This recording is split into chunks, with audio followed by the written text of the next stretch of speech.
What's up everybody, Dan here. Thanks so much for joining in for another video. So today I'm going to give you a quick review of this Next Level Racing Wheelstand 2.0. So the reason why I'm doing this, I actually didn't have it in the schedule to do, but about a week ago I published my CSLDD review, and I was quite surprised at how many people in the comments actually asked what I had the CSLDD mounted to. It was pretty clear that it was a wheel stand in the video, but I didn't necessarily say that it was this specific brand or this specific model. So because I got so many questions about it, I thought I would answer it in a video. So let's talk about why you would be in the position of needing a wheel stand as opposed to a full rig, because a full rig is going to be the better option if you have the room for it. But there is a certain group of people who have to use a wheel stand. That's going to be people who are doubling their office space like I do sometimes between true workspace and a simulation space. So you sim race and you work from the same desk. It's also going to be for people who need to have something that you can move in and out of in front of a TV in your living room, various different things. There are many reasons why you may need a wheel stand. And while this is not going to be up to the standards of a full rig, this specific wheel stand is going to be the most capable out there based on everything that I've tested. And I've tested a lot of wheel stands, both that were specifically for direct drives like this one and ones that were not. And pretty much across the board, this Next Level Racing Wheel Stand 2.0 is going to be the most solid. It is the most solid that I've ever used.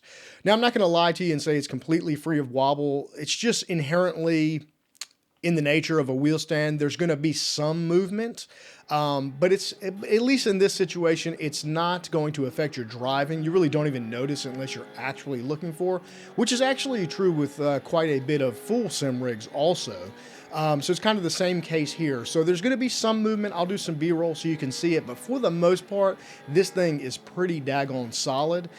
It's kind of be the thing like if you've only ever raced from maybe a desk with a clamp, and then you move up to this is going to feel a lot better, and it will feel great until you get away from this and move to something like a profile setup, like profile rig. When you move to the profile rig, you're going to realize how much more your wheelbase is capable of giving you. But until you get to that point, you're not going to notice what you're missing on this specific wheel stand. So out of all the wheel stands that I have used, this specific one is the best. And in fact, I have had two GT Omega ART cockpits, which is a full cockpit with a seat. And this honestly is actually more stiff and more rigid than the ART cockpit. I've had to, when I moved to a direct drive wheel, I eventually went to profile rigs, of course, but when I was using a direct drive wheel with the ART cockpit, I had to reinforce it with some chassis stiffening that was not from GT Omega, and it kind of made it look unsightly, but I had to do that to make it stiff enough to handle the weight and the power of a direct drive wheel. This, you don't have to do that. It is ready out of the box to handle, I would say, entry to mid-range wheelbases. So, 10 Newton meters or less, and something roughly this size is going to handle it just fine. So I'm going to run through a couple pros and cons here and kind of talk about what I like and what I think could probably be improved with this. Again, I just want to emphasize that if you need to run a wheel stand, this is going to be your best option. There is not one out there that I am aware of that will be better than this. So if you have to run a wheel stand, this is the one for you. But like anything out there, everything has some pros and cons, so let's go into the pros first and talk about the good stuff here. All right, so let's get into talking about the pros here. And the first pro is that for a wheel stand, it is incredibly stable. You're not going to be unsatisfied with this if this is what you have to use. If you have to use a wheel stand, I know I've said this quite a few times, but if you must use a wheel stand, I would skip all the others and go right to this. Specifically, if you're going to need to use or you want to run a direct drive wheel, this is going to be the only one that is really capable enough to handle the weight and the power that they put off. So that is a pro here for this one. Second pro is that this one comes in the box with a tray that actually can swivel up and down, so it can be out of the way if you need to walk past it or something like that. But it swivels down, and it is actually designed to hold the wheels of your chair. So if you're using a computer chair like I am here, or whatever kind of chair you're using, you can actually put the wheels down into that channel. And what that does is it keeps your chair from sliding backwards or the the rig from, or the wheel stand from moving forward. So it's going to keep you attached to the wheel stand itself, which is a big problem with a lot of wheel stands that don't have this. So it's super helpful.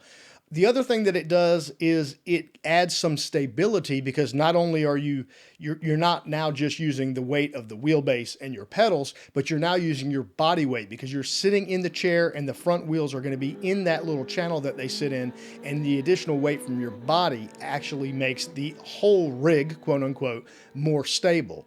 Now, something that I would recommend, it does work with wheels. However, what I've found is that if you go on Amazon and you buy a set of what these are called bell guides, and basically they are a replacement for your wheels, and I'll include some B-roll of this.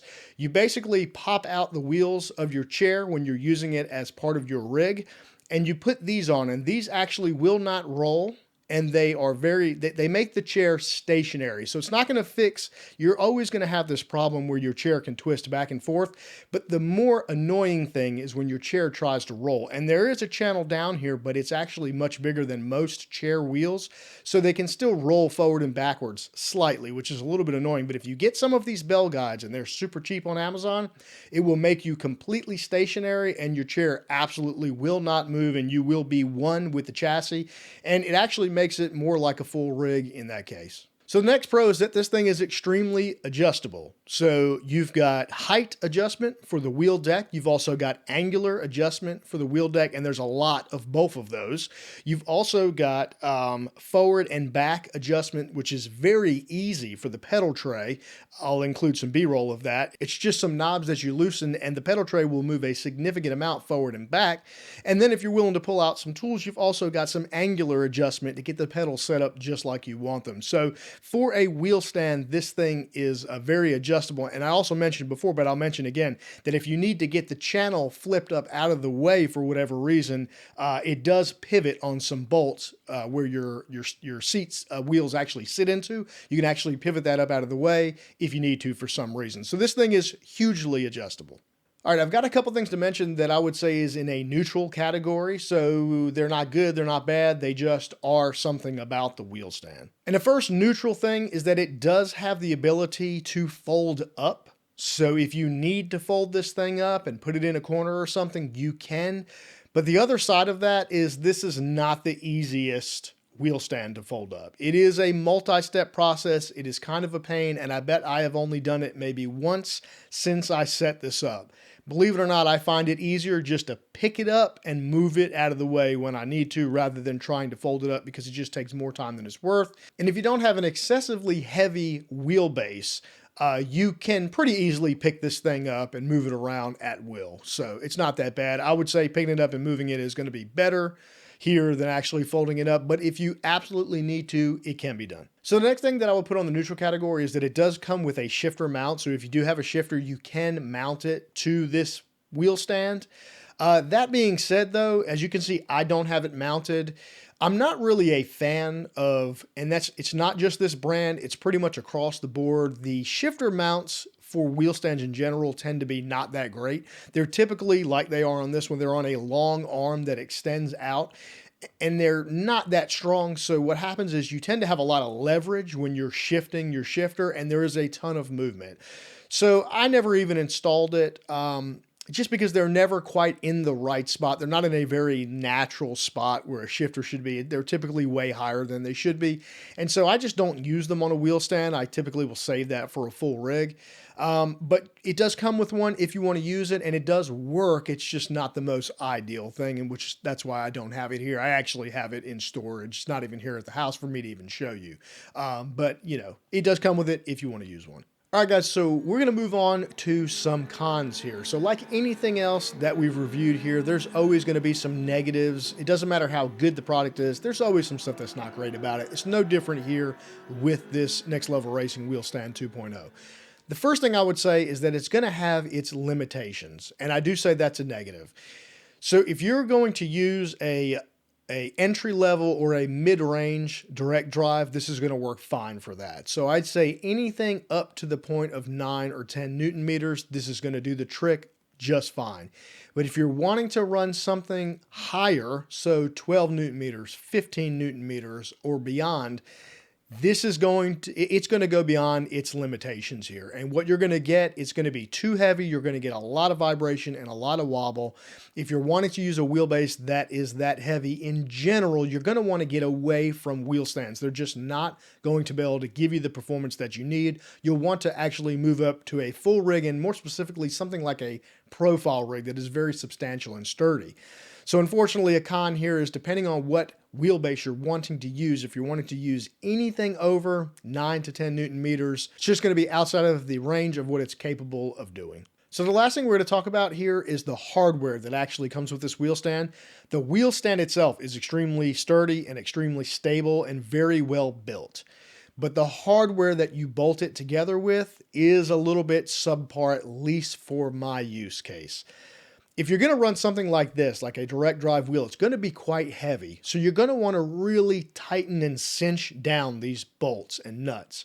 And what I found is that luckily they give you extras, but I went through a bunch of them because to get this as tight as I liked, to feel like this was going to be super tight and super sturdy, I actually kept stripping some of the bolts. And I found that they were a little bit too easy to strip, which makes me think that they're probably not a great quality. It's not the end of the day. I've even considered going to the hardware store and just getting better grade bolts so that I can really cinch this down. But after I went through a couple of them, I just was more careful and didn't tighten them quite so tight, and everything, it's fine. You know, it's working fine. But my preference would have been that I can cinch this stuff down a little bit tighter and the bolts wouldn't have stripped. But I had that happen in at least 3 of them. So yeah, so it was good that they gave me extra spares because I didn't have any here. And that would have been really annoying if I went through so many of them that I ran out of bolts. But after a couple, I realized what was happening and I stopped tightening them down so tight. And I would not consider what I was doing over tightening them. I think I was just getting them to the point where I think they needed to be to keep this thing really stable. So you're just going to want to keep that in mind. That is a negative. The hardware, the nuts and the bolts and stuff is a little bit subpar in my opinion. That's going to be it here, guys. Hopefully this was helpful. Again, if you are the kind of person that does need to use a wheel stand because you're short on space or you need it to be mobile and you need to be able to move it around, this is a really good option. And if you're going to go direct drive, in my opinion, this is the only option. This is the one you want to go with.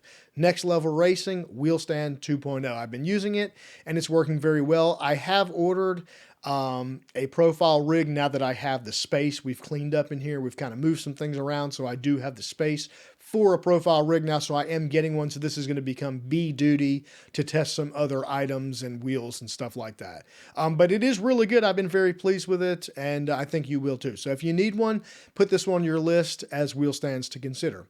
Thanks so much for watching, guys. If you found this helpful, please consider liking and subscribing, and I'll talk to you guys in the next video. We'll see you later.